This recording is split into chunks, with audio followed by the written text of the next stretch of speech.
पृथिवी शान्तिरन्तरिक्षगं शान्तिर् द्यौ शान्तिर्दिशः शान्तिरवान्तर दिशा शान्तिरग्निः शान्तिर्वायुः शान्तिरादित्यः शान्तिश्चन्द्रमा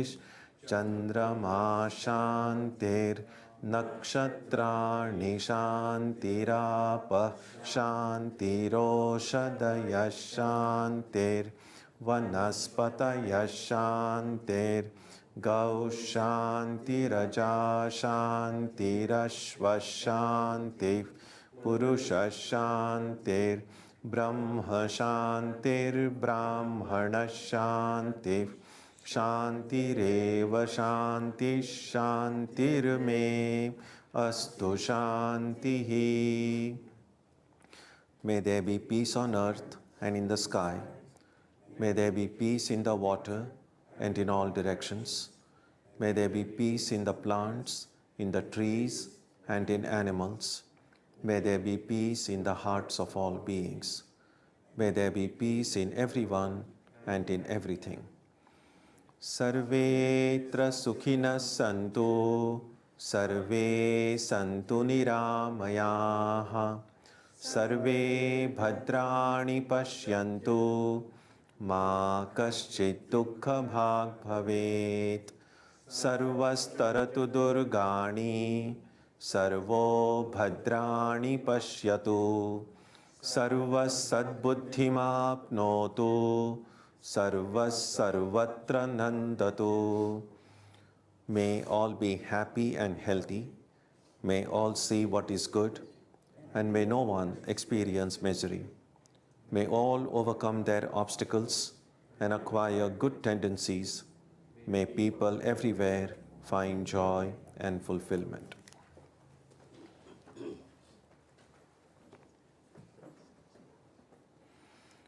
Let us now spend some time touching the center of peace and joy in our hearts. A good way to begin the practice is to withdraw the scattered energies of the mind and bring them to rest on one point. That point can be our own breathing.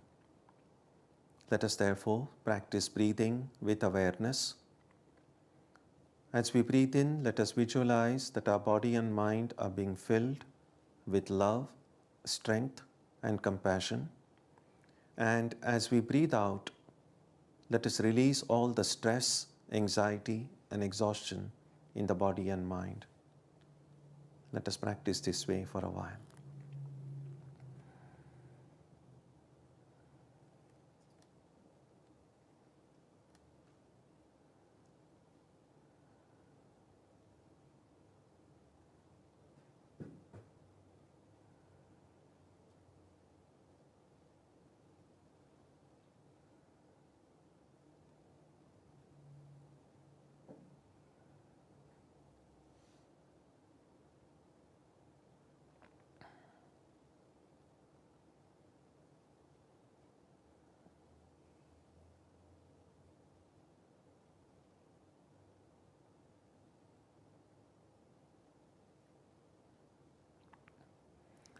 Let us now turn our attention to the region of our heart.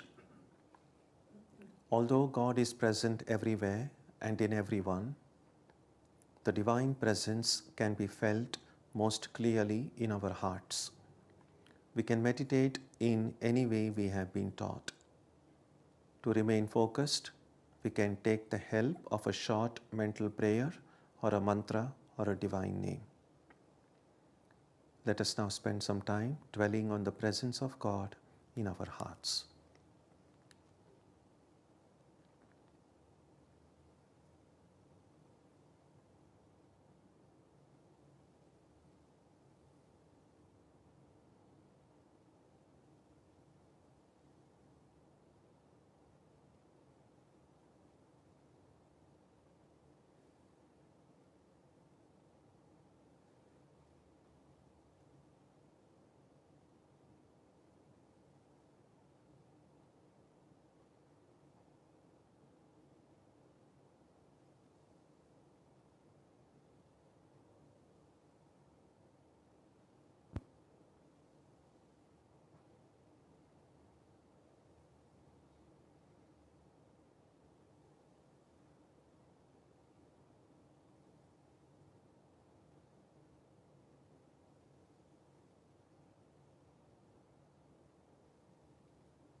Om Shanti Shanti Shanti.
Om Asatoma Satkamaya Tamasoma Jyotirgamaya Mrityorma Amritam Gamaya Aviravir Mayedhi Rudrayate Dakshinam Mukham Tena Mam Pahi Nityam.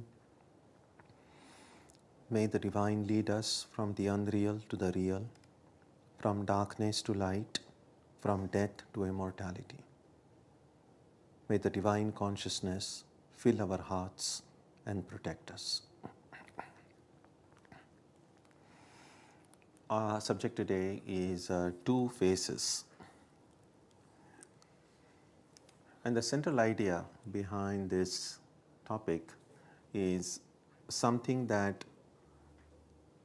all of us increasingly get to become aware of as we grow older.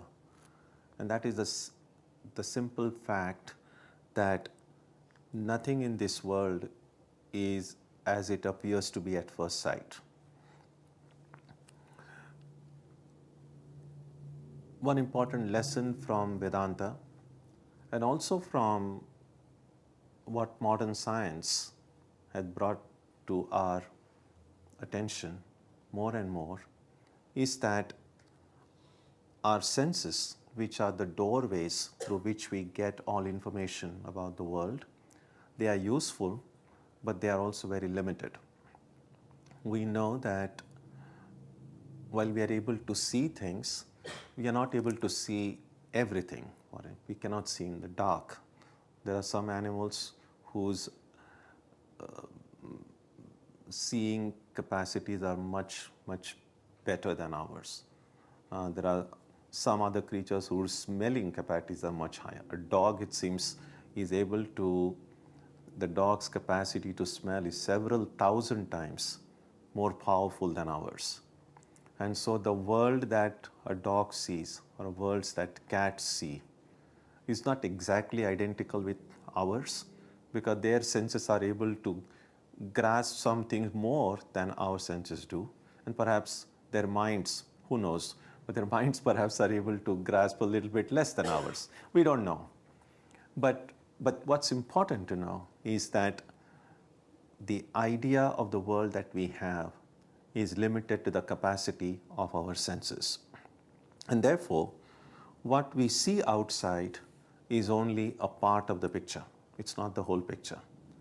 And so long as we remember and recognize that what we are seeing is only a part, I think we are okay. That'll keep us humble as well. But only when we mistake the part for the whole, only when we begin to think like, well, I know everything, then there is a problem. There is one phrase that comes again and again in Ramakrishna's teachings, and that is go forward. And he used to narrate one story to make that point. So the story is about a woodcutter who all that he did in his life was go cut wood and go and sell it in the market. And then one day, apparently, that when he was cutting wood, he heard a divine voice telling him, "You have been cutting wood in this part of the forest. Have you ever ventured deep inside? Go forward and see what's there." And he had never really even tried to go forward. He had just, he felt that's what his job is. Here was the wood available, go cut it and sell it. But when he heard this voice which told him, go forward, so he ventured to go deeper into that forest. When he went deeper, he found that there was a one section of that forest which was filled with sandalwood trees. Now, sandalwood is more expensive, more precious than just regular wood.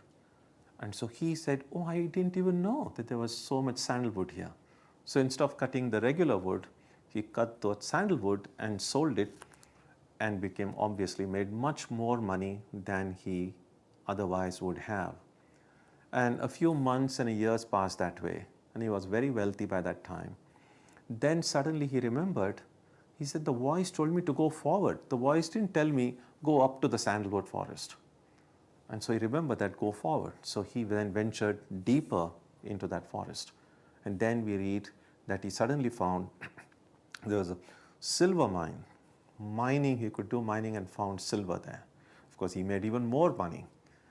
And then he would forget. And then he suddenly would say, but the voice didn't tell me to stop here. And then we see him go further inside, went forward, then he found a gold mine and diamond and blah, blah, blah. The idea is the moment we stop and imagine that this is the best that I have got, we stop our progress as well. And so we need to go forward. And in some sense, the science understood as a quest for knowledge, as a quest to know the mysteries of nature, would continue to make progress so long as scientists will go forward. We'll never ever come to a point where they say, now we know all that there is nothing more to know, then we can say then there is a problem. Now, same thing with regard to spiritual life as well. Although sometimes science and religion, or science and spirituality, are kind of presented as alternatives, and this kind of two are pitted against each other. They don't have to be. What we generally mean by science, usually, is the material science of the world that is before us, the mysteries that this world presents before us, and our efforts to know more and more about it, which is great. But there is also a deep inner world, the world in which not what is perceived is the most prominent thing, but the perceiver. So a deep inquiry going forward inside, that is as much a part of science. So if we understand it this way, then science and religion don't have to see themselves as warring against each other. It's just that they are inquiries into different dimensions, you might like to say. In any case, same thing with regard to spirituality. If we now figure out, they say, well, I'm a human being and I know everything about me, then there's a problem. But if we just go on probing deeper and deeper within who we are, we might see a different picture. So this probing further and further, going forward, it's a journey. But it's not a journey from one place to another. The story of the woodcutter was a physical journey, going into the deeper and deeper sections of the forest. But the journey that we will focus on today is not so much a journey from one place to another, although we might refer to it in passing, but it's a journey that is from the outer visible face of a thing to the inner apparently invisible face of something. So it is not a journey in space, it's not a journey in time, it's a journey through the material coverings. Every object, living and non-living, can be seen as made with layers and layers. So if we just look at the outer layer, you will get one idea. But then you need to look inside. It's like this. Now you get all these very sleek computers and the gadgets, which are very catching in their appearance, and it's wonderful. But when something goes wrong, and when you take it to you fix any of your gadgets, then just simply looking at the outer shining surface doesn't help. Then they have to open, and what's open, what's inside, it's very different from what's outside. But what's inside is what is running that gadget, not just the eye candy that you see outside. And therefore, even when we look at ourselves, what is it that's running this being? What's inside this being? That's the inquiry that we need to. So that's the basic idea behind the reflection today. The two faces. A face that's immediately visible to us, that's accessible, that's what we see. But to not be content with what we see at first appearance, to try to go deeper and see whether there is an inner face, something which is deeper, something which is truer. Even at the most physical level, of course, we know that something might appear to be very solid, but if you look at it through a powerful microscope, you know, essentially, what is so solid is not so solid. You just see lots of atoms and molecules. In fact, there's a lot of space between all of this. So a solid is not as much solid as we think. So let's take a few examples of how these two faces appear. It appears, for instance, the two faces of a nation. And for instance, tourists when we go to a country where we have never been before, and we just kind of have a whirlwind tour of the place within a week or 10 days. So we gather interesting impressions of the place we visit. But these kind of, what we sometimes say, whistle-stop tours, give us only one side of it. To visit some place and then come and think, well, I know all about it, would be very wrong. And one example would be people, for instance, in the West who have visited India. And I have heard, and I'm sure many of us may have heard as well, such different impressions they bring back from their short visit.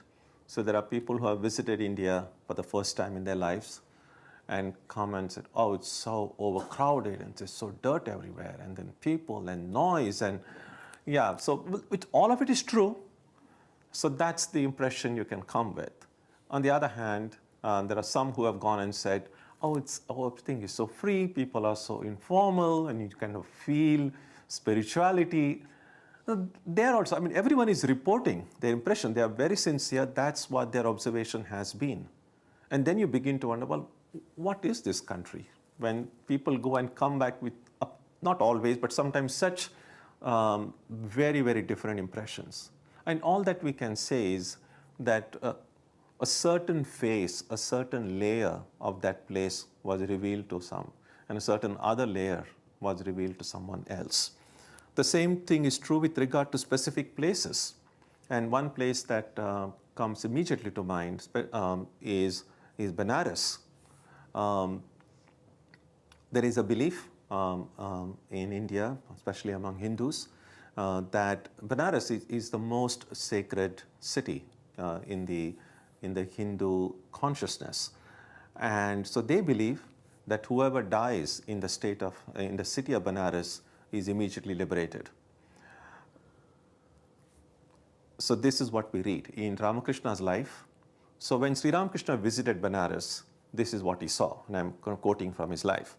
He says, Sri Ramakrishna arrived within sight of Benares, the holiest city of India, a place immortalized in its scriptures as the eternal city of Shiva. As he approached Benares by boat across the Ganga, he had a strange vision. The holy city actually appeared to him, as the sacred books declare, to be made of gold. It seemed as if the precious thoughts of countless monks and devotees had accumulated there, making the place an abode of the gods. The real Benares was spiritual, while the external, material one was but its shadow. So this is what we read. Now when there is a lot of pilgrims, when they go to Benares, they often take a boat ride in the Ganga, and then you can see several temples and several sacred spots along the bank of the river. And one of the sacred spots is the cremation ground. It's called the Manikarnika Ghat. And when Sri Ramakrishna passed that spot, this is the vision he had. And this is in the words of Ramakrishna himself. He says, I saw a tall figure with a white body and tawny matted locks approach each funeral pyre, and tenderly, lifting up the jiva, breathe into its ears the supreme mantra. The gracious mother of the universe, seated on the other side of the pyre, was removing one after another all the coverings of bondage of every jiva and unlocking the gate of nirvana. She was speeding the fortunate soul to the absolute. Thus the realization of Advaita, which people attain after ages of concentration and austerity, was brought within the easy reach of those who died at Benares through the infinite mercy of Shiva. So this is the description we find in books, that people, when they have to meditate and do so much austerities and spiritual struggles, and perchance they might attain spiritual freedom. On the other hand, all that you need to do is go to Benares, just die there, and then you're enlightened. Now, from purely a logical standpoint, one would hesitate, like, what does this mean? Is it simply a matter of belief? It's just that, well, you just have faith in it? Or is there some truth into it? or it's a kind of superstition. It's a kind of superstition which all the religions have. So how do we understand this? And we have often had, and when I was growing up in my younger years in the monastery, we always had debate about this. Well, how is this possible? It's sure it may be a holy city, but still it's just one place like any other place on this planet. So why should that place be so special? And so on. In fact, I may have mentioned this before. Years ago, I was giving a class on one of the Upanishads in Chennai, in southern India, and somehow this discussion came. And I just before the class was supposed to end, I just casually made an observation that, well, this doesn't make sense to me. Just dying in some place and you are liberated. And if you die in some other place, unless you do all these great spiritual practices, there is no chance for you. Doesn't make sense. I just said that and the class ended. And when I went to my room afterwards, I heard a knock on my door. And then one young man came, and he used to attend that class regularly. And he was so downcast. His face was so sad. And I said, what happened? And he said, the one hope I had in my life, you have shattered this one hope in my life. I was so looking forward that this was my hope, that I would grow up, go to Benares, live the rest of my life there and die. And you just like, and I felt so bad because that was not at all my intention. And I don't know what I said to him that day, but then I figured that this topic needs to be reflected a bit more. It was a weekly class. So next week when we met, and then we reflected a bit more on this. and what I said was this, that I don't believe that this is just an empty blind belief. I don't feel that this is a superstition. I truly believe that if anyone dies in Benares, that person will be liberated. But the question is this, which Benares? And we might say, well, isn't there only one Benares? How many Benareses are there in India? And I would suggest that there is one Benares, but is it the same Benares that we see, or is it the Benares that Ramakrishna saw? When you and I go to the city, we see it's still, even without any spiritual advancement, with our gross worldly eyes, you still feel the spirituality there, no doubt about it. A lot of people who have gone have felt that there's something very palpable about it. When thousands of people in every generation for centuries have gone and prayed and meditated there, and you can actually feel it. So about the holiness of the place, I think, unless we are so insensitive as to not feel it, but you can feel it. That's understandable. But simply feeling that holiness, but yet encountering a pretty ancient, crowded town with narrow streets and so on, I think if we are seeing that Benares, we are not really seeing the real Benares. Because which is the real Benares? That would be only an external, outer face of Benares. The inner face of Benares is what Ramakrishna saw. And what he saw was this. And let me read what I read to you already. He said, the holy city actually appeared to him, as the sacred books declare, to be made of gold. So when I go to Benares, and if I am able to see the city made of gold, when I pass by that Manikarnika Ghat, if I am able to see Shiva there, I'm able to see the Divine Mother there, of course I will be liberated. There's no doubt about it. But in order for me to see that city made of gold, I will have to purify my heart. I'll have to go forward. I cannot rest satisfied by just seeing the external face. I'll have to see the true face of Benares. And so this harmonizes what the texts say and something that would make sense to a student of Vedanta. So not kind of a blind belief, so to speak, that, oh, this one special place. No, every place could be special. Banaras is definitely special, no doubt about the value of Banaras. But always, I should find that real inner face of the place. Swami Brahmananda, in that book, Eternal Companion, he says that every place of pilgrimage, every holy place has a special time. Let me clarify what it means. What he said was this, that, well, every holy place, there is some time there in the 24-hour cycle, which is very special. So and it's very easy to pray, meditate, and focus your mind during that time.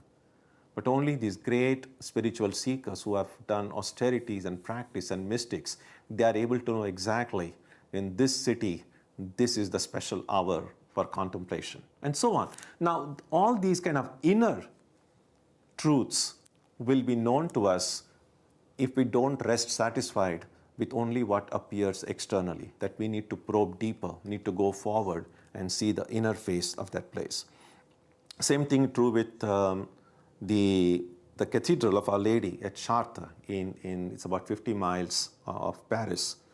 And some of you may have gone there. It's as you enter the cathedral, directly in front of you is the main altar, the white marble sculpture of Mary being assumed into heaven.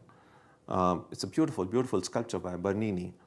Now, on the other side of the altar, it's actually in the side, there is a little space, and you'll find there are pews and people kneeling there, and lots of red candles are burning. People go in and out of that place, and that's what sometimes referred to as the Black Madonna. So it's a tiny little place. It's not even at the main altar. And that's the most powerful spot which pilgrims to that cathedral have found.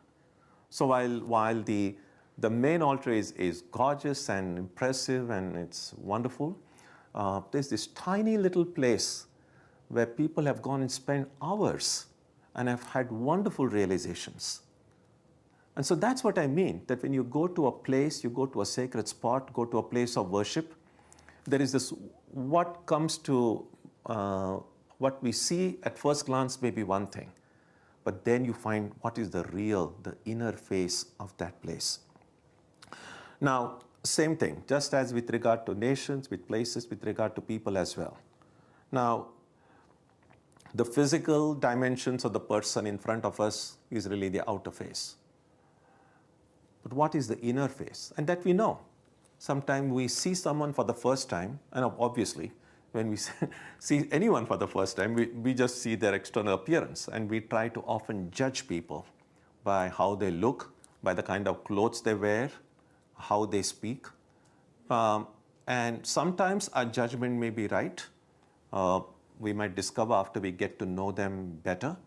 But sometimes we might discover that our judgment may be totally off the mark.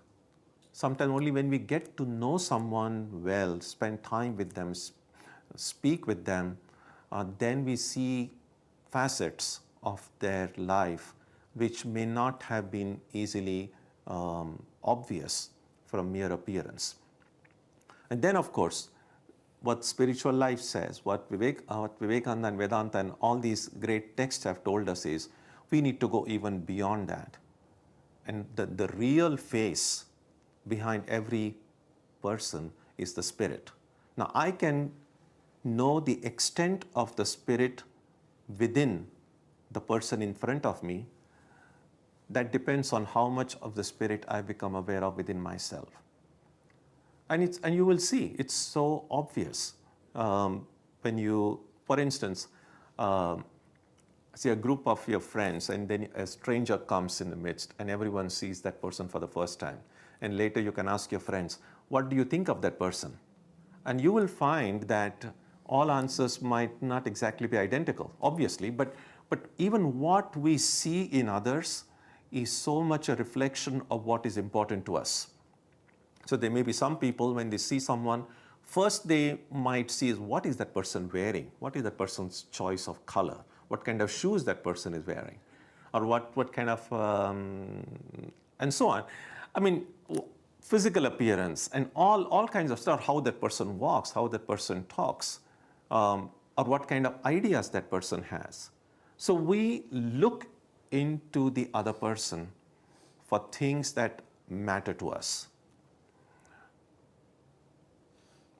Sister Nivedita, Swami Vivekananda's Irish disciple, she once mentions in her diary that when she was in Mayavati, we have a Himalayan center in India, and so she was, I believe she was speaking with Swami Swarupananda, another disciple of Vivekananda.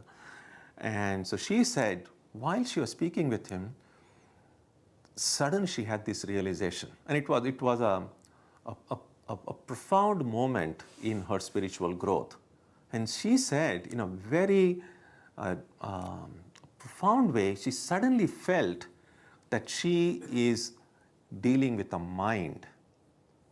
Now this it's not about the Atman or anything, but just that when you have a person in front of you, how do you see?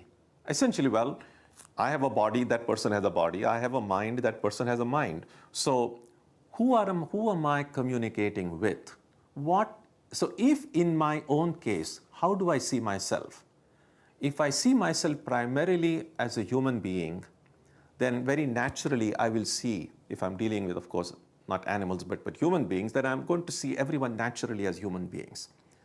But let's say if my own self-identity, my mind, the way I think, my thoughts, my hopes, my imagination, my feeling, if these are somehow more important, more vital to me, then that will affect the way I see other people.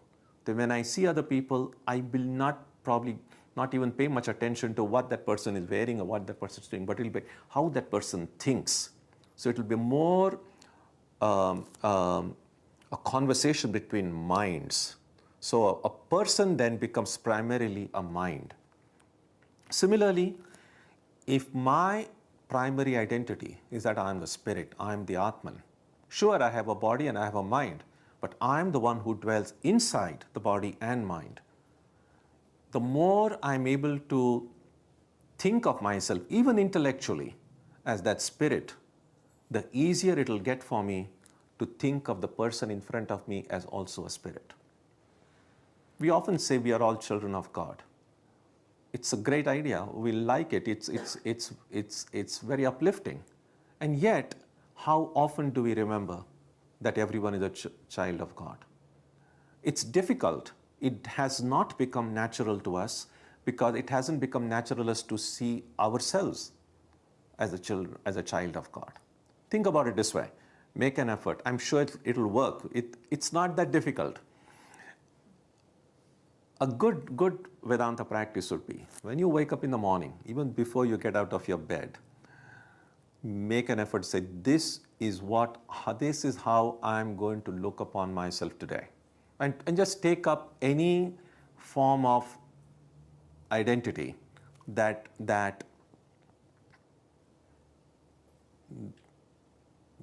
come naturally to you. It's like if you say, well, I'm going to make an effort to remember I'm a child of God, or I'm a child of Holy Mother, or child of Ramakrishna. Just you can choose how you want to phrase it. This is who I am. And I'm going to hold on to this thought and go about my day's activities, doing every work that I need to do, carrying out all my duties and responsibilities, but always remembering that I'm a child of God. If you forget, and you will forget, don't be upset. Rather than getting upset about it, say, again, return to that thought, I'm a child of God. The more you do it, you will see it will become so much more easier for you. Then when you are speaking with someone, you're dealing with someone, it will become easier for it. So this person is also a child of God. Similarly, if you look on, say, I am the Atman, I am the spirit, it will become so much more easier then to think about other people as spirit as well. So this is the one very central rule in spiritual life. Our concept of the world, our concept of other people is directly related to our concept of our own selves. How we see others depends on how we see ourselves. If we just see selfishness, corruption, and evil, and that's all that we see in others and everywhere, that's very much a part of my own self-identity. Because if it were not there in some form here, I wouldn't be able to see it outside. And so the world is in a very real sense a mirror of our own mind. So what we see outside is really a reflection of what is inside us. Same thing with regard to God also. Now God is one word, clearly, and it's a word that is so often used by people that that sometimes we don't recognize that there is no one definitive way of thinking or visualizing God, although we might use the same word. Now, all the descriptions of God that we have, and believe me, there are infinite ways of understanding and visualizing or conceptualizing God or the divine being. Now, all of those descriptions are really an outer face. They are true, they are good, they are inspiring, they are very helpful. And yet, we must remember, we are trying to describe someone who is essentially indescribable. We are trying to capture in words, using language, a being, a reality, a truth, which is beyond any language. And therefore, all descriptions, by definition, are not perfect. But that's all that we have. And the only way to communicate, the only way to understand, the only way to think is using words and language. So descriptions are useful, but if we think that that's a very perfect description, we are in trouble. So every description is only an outer face. Now, what would be the inner face of God? The inner face of God would be something that I deeply experience within. It's no more intellectual. It's not cerebral at all. It's the presence. And the moment you experience that presence, and then you try to put it into words, it's again not going to be perfect.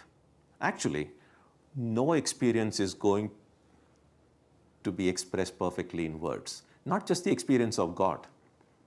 Let's say let's say you have a chocolate ice cream or tiramisu, and you eat it, and someone tells you, describe your experience. I mean, what are you going to say? Most people are going to say, it's amazing, it's great, it's terrific, it's so delicious. I mean, you can go on using whatever adjectives you want, but none of those words are going to come anywhere close to your actual experience of what you ate. Now, if it's not possible to experience tiramisu in words, the experience, how are you going to experience, put into words who this infinite being is? So recognize that all descriptions are an outer face of God. But go forward. Don't rest satisfied with that external face. Go forward, go deeper, when that inner face will be revealed to us. Life would remain very shallow if at every stage of our life we just remain content with just what appears on the surface. There is an Upanishad called the Katha Upanishad, which says that there is this one passage in that Upanishad which says, begins like this.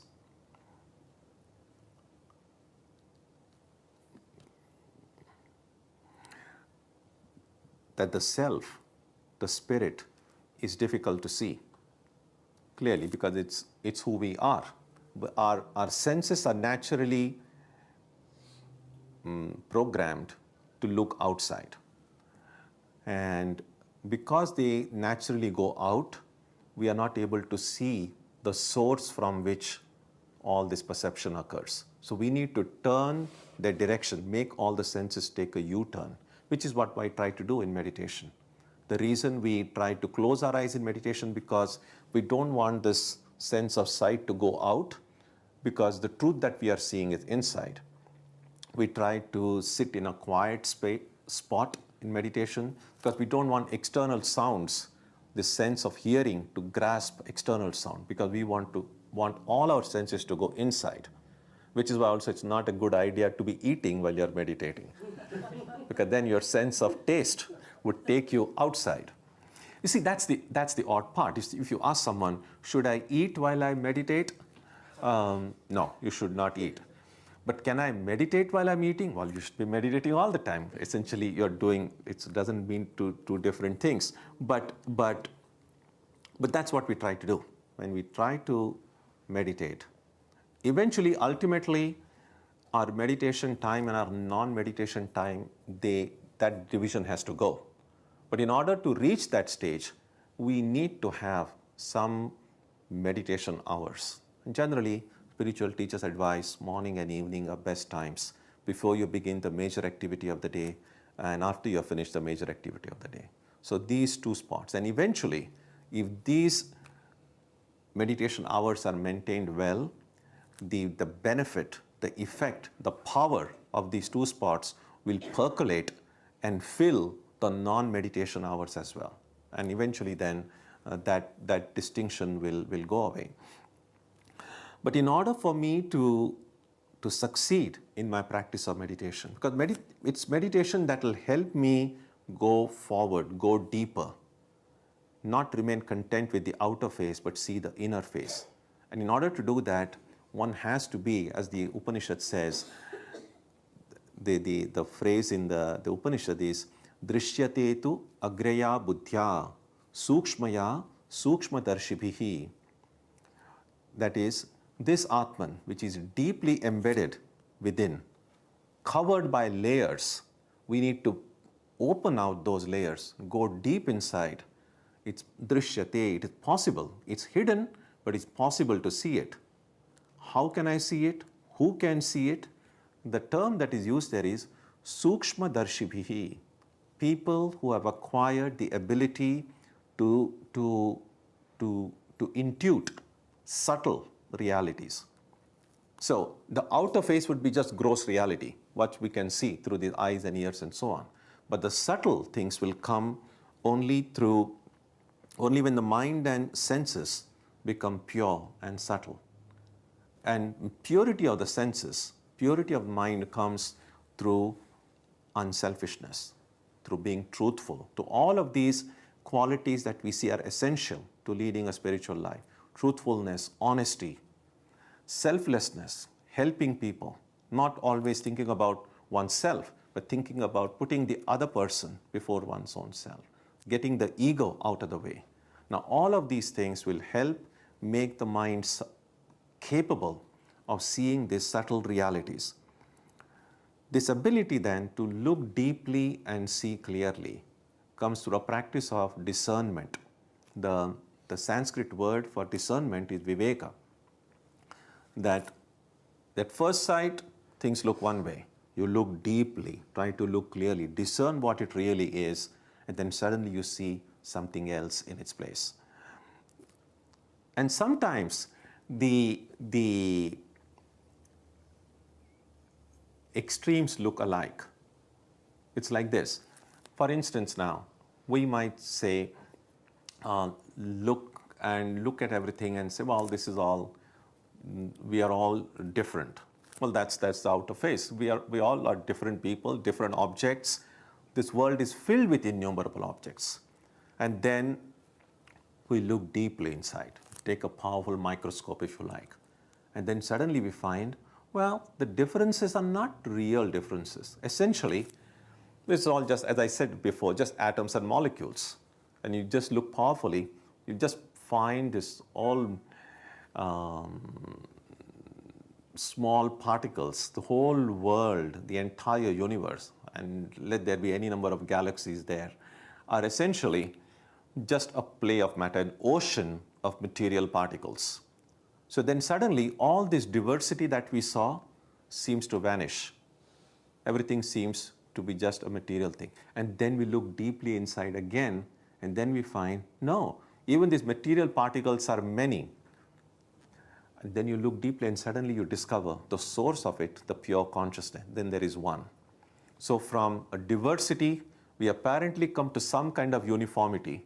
But then deeper within, it's not just uniformity, but just identity, just oneness. And the joy of this practice of discernment, Ananda, joy is Ananda in Sanskrit. And in fact, Swami Vivekananda, his name really stands for this. Viveka is discernment, Ananda is joy. The joy of looking deeply. And it's every time you look at the picture of Swami Vivekananda and you just, sometimes we just use the word, but if you look at the meaning of the word, then suddenly you discover what a profound message comes to us only even from his name, that if I look deeply into things, if I look deeply within myself, if I look deeply into the person standing in front of me, if I look deeply in a place that I visit, if I look deeply in a country that I visit, so when I'm traveling, when I'm on a vacation, when I'm meeting with my friends, when I'm meditating, everywhere, I try to look deeply, and then suddenly the inner face is revealed. And that is when, as we sang in the beginning, all that is that thou art. We'll then see that there is this one divine reality. In the midst of all diversity, in the midst of all differences, in the midst of all commotion, so to speak, that we see inside and outside, is that one divine reality. But in order to find that one truth, we need the ability to not rest satisfied with just the external appearances of things. We need the ability to look deeply inside. And oftentimes, what we see inside may not always be pretty at first sight. And that's why sometimes people are afraid to look inside. We just then, it's like this, and the example that I often like to give is our home. Well, your basement is also part of your home. Your garage is also part of your home. But if it's not very pretty, it's all kind of all junk and all stuff there, you may not even want to go there often. Then you just keep that portion of the home where visitors come kind of neat and tidy, because then that's what others get to see, and you don't want to see the rest of your home as well. The portion where there is a lot of, it's not a very pretty picture. But same can be true with our own selves as well. So it's not about just kind of having a presentable appearance externally. And we might think that, well, people just see the external and no one knows what's going on in my head. True, up to a point. Because sooner or later, you cannot, keeping up appearances is a lot hard work. How long are you going to be on your guard? There are going to be some unguarded moments when what's inside is going to come outside. And that's why I said, when you get to know someone well, you get to see things in them that you didn't see before. So whether we like it or not, what is going on in our heads, how we think, will be revealed sooner or later. And those unguarded moments, with the thoughts we express, with the way we do our work, with the way we relate to other people. So don't think that what's going on in your head is so completely private.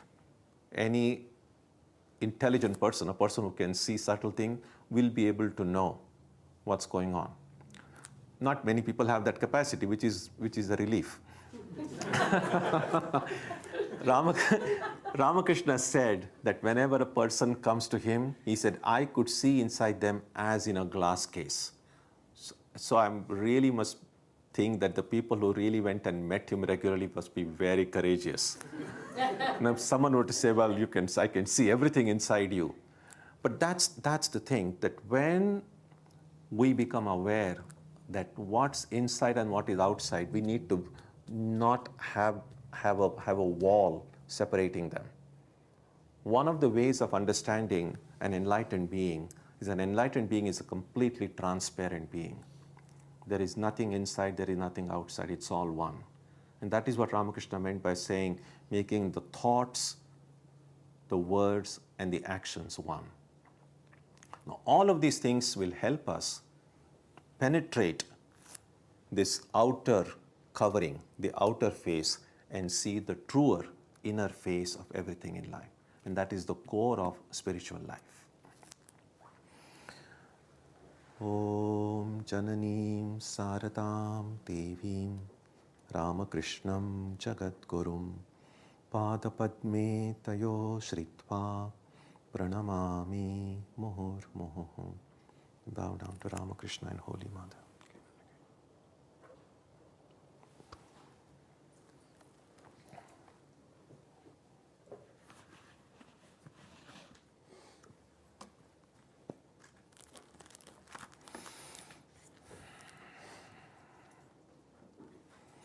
Next Sunday, our subject will be the nature of the self.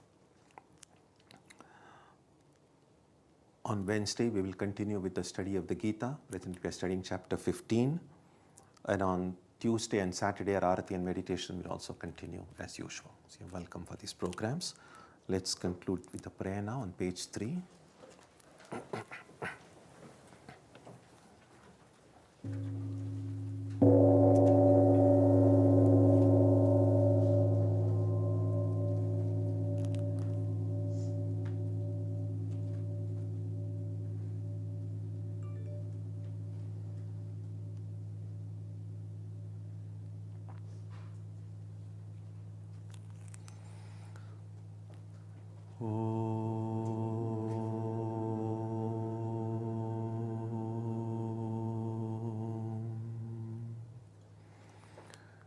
May the Divine Being, who is the Father in heaven of the Christians, Holy One of the Jewish faith, Allah of the Muslims, Buddha of the Buddhists, Tao of the Taoists, Ahura Mazda of the Zoroastrians, the Great Spirit of the Native Americans, and Brahman of the Hindus, lead us from the unreal to the real, from darkness to light, from death to immortality.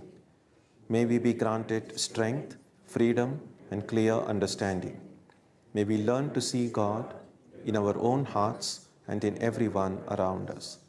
May God bless us all and fill our hearts with gratitude, grace, and love. Om Shanti Shanti Shanti. Peace, peace, peace be unto all.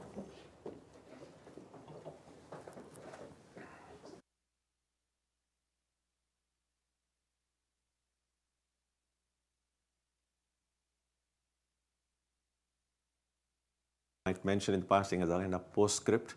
Remember I told you that incident of Banaras, how a young man was dejected when I told him. So he did attend the next class in which we further reflected. And so he is, not only that was his dejection removed, I'm happy to tell you that a year later he joined the order, and now he's a senior monk of the order. Thank you.